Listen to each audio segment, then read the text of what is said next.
குலதெய்வம் கோயில்ல சாமி கும்பிடுறதுக்கு ராகவனோட ஃபேமிலி எல்லாரும் இருக்காங்க. அதே மாதிரி கோமதியும் மீனாவும் கூட இருக்காங்க. மலரோட அம்மாவையும் இன்வைட் பண்ணிருக்காங்க. அவங்க அம்மாவும் வந்திருக்காங்க. ராஜலட்சுமி ராகவன் கிட்ட, என்னங்க, நான் தான் முதலையே சொன்னேன்ல, இன்னைக்கு நம்ம வீட்டு விசேஷம், எதுக்கு இவங்க அம்மாவையும் இங்க வரவழைக்கணும்? ஏற்கனவே உங்க தங்க குடும்பம் கோமதி இங்கதான் இருக்கு. இப்ப இவங்களும் வந்தா மாப்பிள்ள தங்கராஜ சும்மா இருப்பாரா? ராகவன் அதுக்கு, விடு ராஜலட்சுமி, அவங்க பெத்த மகள் நல்லா இருக்கணும்னு வேண்டிக்கிட்டு ஒரு பூத்தட்டு எடுத்துட்டு வந்திருக்காங்க, அதுல என்ன தப்பு அப்படிங்கிறாரு. மலரோட அம்மா வந்ததும், சம்மந்தி அம்மா, என் மக மலர் இந்த வீட்டுக்கு வந்து இத்தனை வருஷமாச்சு, ஒரு முறை கூட அவளோட குலதெய்வம் கோயில நான் பார்த்ததில்ல. அதான் என் மருமக பாகிராஜ் கூப்பிட்ட உடனே ஆசையா வந்துட்டேன், எந்த குறையும் வராதுங்க அப்படிங்கிறாங்க. கோமதி எதுக்கு, வாங்கம்மா, நீங்க ஏன் பயந்து பயந்து பேசுறீங்க? பெத்த மகள் குடும்பத்தோட சாமி கும்பிட தாய்க்கு உரிமை இருக்கு, வாங்க நம்ம எல்லாரும் சேர்ந்து பொங்கல் வைக்கலாம் அப்படிங்கிற. எல்லாரும் பொங்கல் வைக்க தயாராகும் போது தங்கராஜு அவங்க அம்மா காமாட்சியும் கோயிலுக்குள்ள வராங்க. ரேவதியும் கூட வராங்க. தங்கராஜு காமாட்சியும் மலரோட அம்மாவை பார்த்த உடனே முகம் மாறிடுச்சு. உடனே அவன் ராகவனையும் ராஜலட்சுமியும் கேள்வி கேட்க ஆரம்பிச்சிட்டான். என்ன மாமா, வயசான காலத்துல புத்தி கிட்டி கெட்டு போச்சா உங்களுக்கு? நாங்க காரை விட்டு இறங்குறோம், வாசல்ல பார்த்தா பஸ் ஸ்டாண்ட் தர்மசத்திரம் மாதிரி கூட்டம் நிக்குது. இந்த மலரோட அம்மாவுக்கு என்ன தகுதி இருக்கு நம்ம குலதெய்வம் கோயிலுக்குள்ள கூப்பிட்டு வந்தீங்க? இவங்க போடுற தட்டு நம்ம சாமி ஏற்குமா அப்படின்னு கேக்குறான். காமாட்சி அதுக்கு, ஆமா ராஜலட்சுமி, உங்க வீட்டு மூத்த மருமகளோட அத்துவாசி குடும்பம் எல்லாம் இங்க வந்து நிக்குது.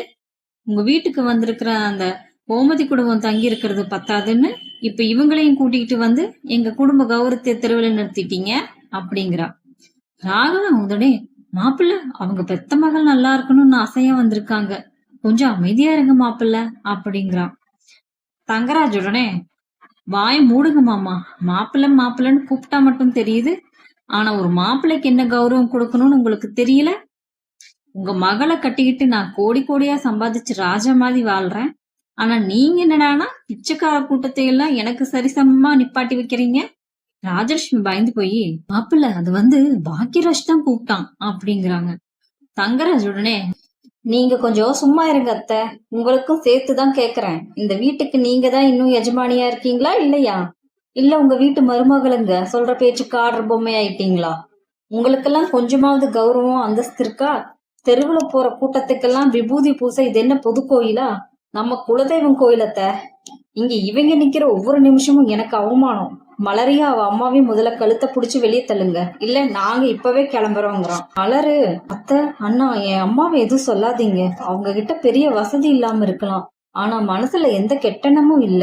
மலரோட அம்மா, அம்மா என்னை மன்னிச்சிடுங்க, என் மகளுக்கும் அவளை வாழ வச்ச மாமனாருக்கும் என்னால எந்த அவமானமும் வர வேண்டாம், நான் வேணா கோயிலுக்கு வெளியே போய் உட்கார்ந்துக்கிறேம்மா அப்படிங்கிறாங்க. மலரோட அம்மா அழுதுகிட்டு வெளியே போகும்போது கோமதி அவங்க கைய புடிச்சு நிறுத்தி உள்ள கூப்பிட்டு வர்றாங்க. தங்கராஜு, ஏ காமாட்சி, நிறுத்துங்க உங்க கர்வத்தை. உடவையோட விலையும் காசையும் வச்சு மனுஷங்களோட தகுதியை எடை போடுறீங்களே, இந்த உலகத்துக்கே சோறு போடுற விவசாய குடும்பம் இவங்க. இங்க பாருங்க ராகவன் அண்ணன், இத்தனை வருஷமா இவனோட காசுக்கு பயந்து உங்க சுயமரியாதையை அடங்க வச்சிட்டீங்களா? ஒரு மாப்பிள்ள உங்களை ஒரு விரலை நீட்டி பேசும்போது உங்களால திருப்பி கேட்க முடியலையா அப்படிங்கிறாங்க. தங்கராஜு ஆத்திரத்துல, கிராமத்து பொம்பளை நீங்க, என் அம்மா கிட்டயே நீன்னு பேசுறியா? நீங்க இந்த ராகவ மாமா வீட்டுக்கு ஏதோ திண்ணையில வந்து தங்குன சொந்தக்காரங்க தானே, உங்களுக்கு என்ன இங்க பேச்சு அப்படிங்கிறாங்க. உடனே மீனாவுக்கு கோவம் வந்துருது. தங்கராஜ், நாங்க இந்த வீட்டுக்கு வந்த விருந்தாளி சொந்தம் தான், ஆனா அநியாயத்தை பார்த்தா சும்மா இருக்கிற இனம் இல்ல.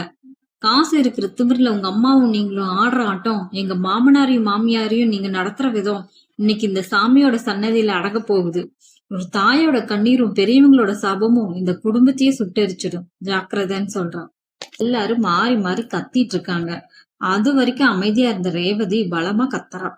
நிறுத்துங்க, எல்லாரும் நிறுத்துங்கன்னு சொல்றேன். எல்லாரும் திருப்பி ரேவதிய பாக்குறாங்க. என்ன நினைச்சுக்கிட்டு இருக்கீங்க நீங்க உங்க மனசுல? இங்க வந்து என் அப்பாவையும் அம்மாவையும் எல்லாரும் முன்னாடியும் வச்சு பிச்சைக்காரங்க கூட்டம்னு சொல்ல உங்களுக்கு எவ்வளவு தைரியம் இருக்கணும்? காசு இருக்கு, பணம் இருக்குன்னு இத்தனை வருஷமா நீங்க ஆடின ஆட்டத்தை நான் சகிச்சுக்கிட்டு இருந்தது என் குடும்பத்தோட நிம்மதிக்காக தான்.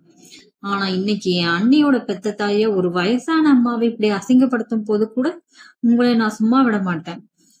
காமாட்சியுடனே, ரேவதி, என்ன திமிரு உனக்கு? உன் புருஷனையும் என்னையே எதிர்த்தா பேசுற? நாங்க உங்களுக்கு என்ன குறை வச்சோம் அப்படின்னு கேக்குறாங்க. அதுக்கு ரேவதி, அத்தை, நீங்க எனக்கு எந்த குறையும் வைக்கல. ஆனா மனுஷத்தன்மையில பெரிய குறை வச்சிருக்கீங்க. என் குடும்பத்துல 4 காசு சம்பாதிக்கிற ஒரே காரணத்துக்காக என் அப்பாவை அடிமையா நடத்துனீங்க. என் அம்மாவை வாய மூட வச்சீங்க. இன்னைக்கு வந்திருக்க எங்க சொந்தக்காரங்க முன்னாடியும் அந்த பெத்த தாய்க்கு முன்னாடியும் உங்களோட கர்வ முகத்தை காட்டிட்டீங்க. இந்த வாழ்க்கை எனக்கு போதும்னு ஆயிடுச்சு. தங்கராஜ் உடனே, வாய மூடுடி. என் காசுல தின்னுட்டு எனக்கே சட்டம் பேசுறியா? ஒழுங்கா மரியாதையா கார்ல ஏறு. இல்லைன்னா இங்கேயே உன்னை என்ன பண்ணுவேன்னு எனக்கே தெரியாதுன்னு சொல்றான். தங்கராஜ் ரேவதியோட கைய புடிச்சு இழுக்க வரான். அப்ப பாக்யராஜ் வந்து தங்கராஜ் எங்க தங்க மேல இருந்து கையெடு. அப்புறம் இந்த பாக்யராஜ் யாருன்னு உனக்கு காட்ட வேண்டியிருக்கும். இத்தனை வருஷமா உனக்காகவும் காசுக்காகவும் பயந்து பயந்து வாழ்ந்தேன்.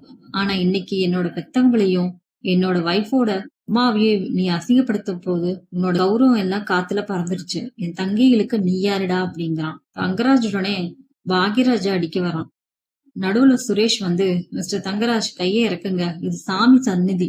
இங்க வந்து என் அண்ணன் மேல என் அக்கா மேல கைய வச்சா ஒரு பொண்ணை கொடுமைப்படுத்திய குற்றத்துக்காகவும் பொது இடத்துல அநாகரிகமா நடந்துகிட்ட குற்றத்துக்காகவும் உங்களை இங்கேயே அரெஸ்ட் பண்ணி உள்ள தள்ள வேண்டி வரும், ஜாக்கிரதைன்னு சொல்றான்.